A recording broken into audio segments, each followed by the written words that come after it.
Ouais, vous êtes là mes camés. J'espère que vous allez bien et que vous vous portez bien.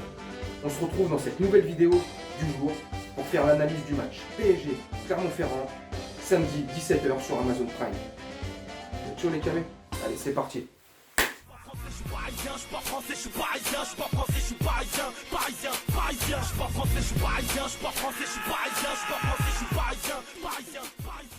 J'espère que vous allez bien mes camés.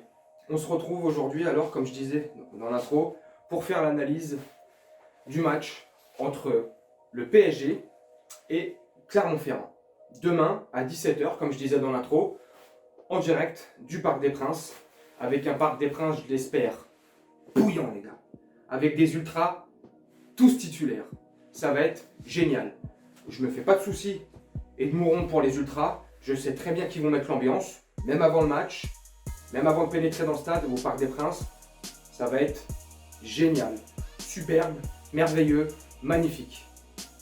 J'espère que les ultras, en toute sincérité et de tout cœur, j'espère qu'ils rendront un hommage à Jean-Paul Belmondo, qui nous a quittés lundi dernier, à l'âge de 88 ans.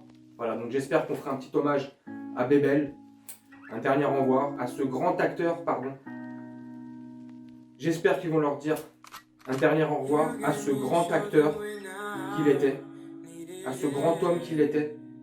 Il aimait la vie, il était quelqu'un de simple, il aimait les gens. Et sans lui, ça se trouve, le PSG aujourd'hui n'existerait pas. Donc, Jean-Paul Belmondo, que Dieu te fasse miséricorde.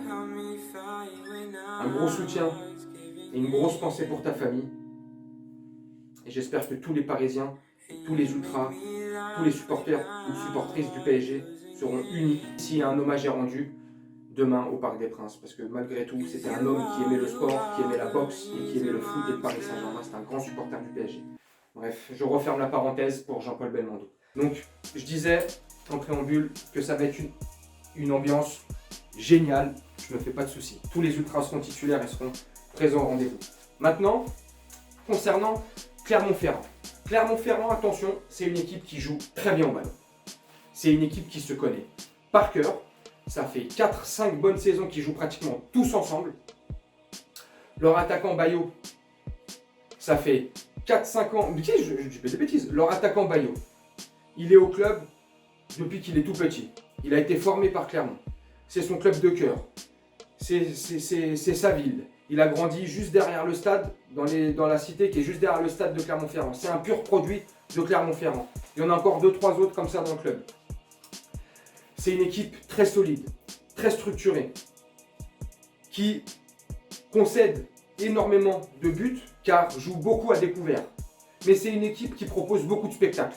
Elle est, sincèrement, je pèse mes mots, hein. Je ne sais pas ce que vous en pensez, dites-le moi, mais pour moi, elle est spectaculaire à voir jouer. Notamment sur les 4 premiers matchs, sur les 4 premières journées de Ligue 1, où ils ont été, à mon sens, hein, je trouve, à mon sens, exceptionnels. À chaque fois, ils étaient à chaque fois menés, et à chaque fois, ils sont revenus au score, ou ils sont passés devant pour pouvoir remporter le match. 2 victoires, 2 matchs nuls sur les 4 premières journées de Ligue 1. Pour un promu, ça faisait plus de 35 ou 30 ans ou 35 ans que ce n'était pas arrivé. Donc c'est pas anodin, c'est pas le fruit du hasard, c'est le fruit d'un collectif uni, qui vit très bien ensemble, qui se connaît par cœur. Et tout ça chaperonné par Monsieur Gastien. Monsieur Gastien, Pascal de son prénom, entraîneur depuis 4 ou 5 ans de ce Clermont-Ferrand, et il n'y a pas d'hasard aussi, depuis qu'il est arrivé à la tête de cette équipe. Clermont-Ferrand joue très très bien, et ils sont passés en Ligue 1 avec plus ou moins de facilité l'année dernière. Donc voilà, c'est une équipe qui joue, c'est une équipe qui aime jouer ensemble, qui se découvre beaucoup, qui concède beaucoup de buts, je disais. Mais c'est une équipe qui n'a pas peur d'aller vers l'avant, c'est une équipe qui joue, c'est une équipe qui ne se prend pas la tête, droit devant. Leurs latéraux coulissent parfaitement bien. C'est une équipe qui joue, voilà. Si nous demain, avec notre équipe, on n'arrive pas à faire un bon résultat, un bon match, où on n'arrive pas à les battre, c'est problématique. Après, je viens de le dire, c'est une très belle équipe. Ils peuvent largement nous battre. Et quand je dis largement, c'est pas 3-0, c'est plié, on n'a pas joué. Non, c'est largement dans le jeu, dans l'envie, dans la motivation. Eux, ils ont la dalle. Clermont a clairement la dalle. Eux lâcheront rien. Nous, maintenant, de notre côté, ça va être une équipe j'allais dire B. Non, on ne peut pas non plus dire une équipe B, sinon ça serait manquer de respect à toutes les autres équipes de Ligue 1. Et il y a énormément de staff et d'entraîneurs de Ligue 1, de notre championnat, qui aimeraient se targuer d'avoir notre équipe demain au coup d'envoi à 17h. Faut pas non plus se mentir, on va arrêter de se raconter des salades. Je suis le premier à tirer sur l'ambiance et à tirer sur Paris Saint-Germain, sur notre équipe. Mais on a quand même des bons petits joueurs, faut pas non plus se leurrer. Faut pas se leurrer. Donc je vais commencer par la composition probable, je dis bien probable, de notre équipe.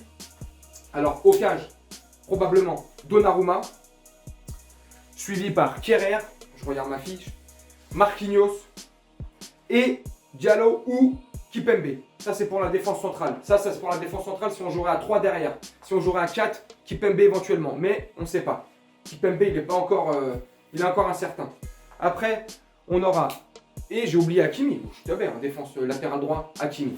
Après au milieu, ça sera du Herrera, Gay, Wijnaldum.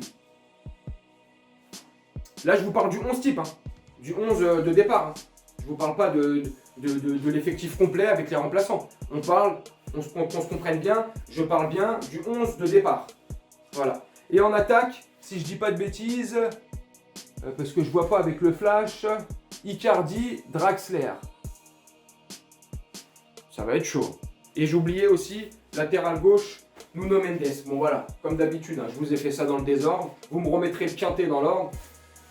Et puis voilà quoi. Donc, malgré tout, comme je disais à 2 minutes, si on n'arrive pas à gagner avec cette équipe, c'est problématique. Maintenant, attention, il est possible qu'on ne gagne pas. Parce que comme je vous disais à 2 minutes, Clermont-Ferrand joue très bien. Clermont-Ferrand joue haut. Et je voulais dire aussi, si on avait la chance dans la première mi-temps d'ouvrir le score et éventuellement d'en mettre un deuxième, d'être mené 2-0, parce que je nous connais, je la connais notre équipe. Souvent, quand on mène 1 ou 2-0 à la mi-temps, les gars, seconde période, sénateur, Draxler, on marche sur le terrain, on s'en bat les couilles. Donc ça, c'est des erreurs à ne pas commettre. Surtout avec Clermont-Ferrand, parce que même mené de 2 ou 3 buts, Clermont-Ferrand ne lâchera rien.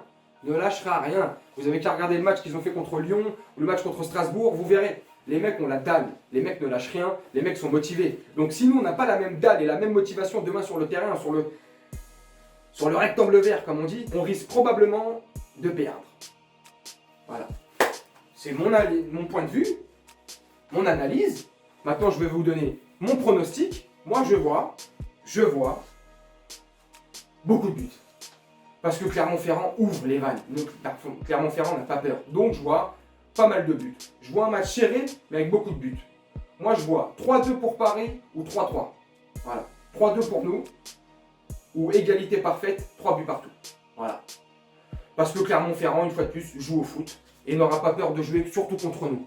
Pour eux, c'est un match de Ligue des Champions. Pour eux, c'est un rêve. Demain, même s'il manque beaucoup de joueurs, ils vont avoir les yeux qui brillent. La plupart ne connaissent pas le Parc des Princes. Pour la plupart, même quasiment la totalité du groupe n'a jamais joué contre le PSG, n'a jamais joué au Parc des Princes. Ça va être la fête pour eux.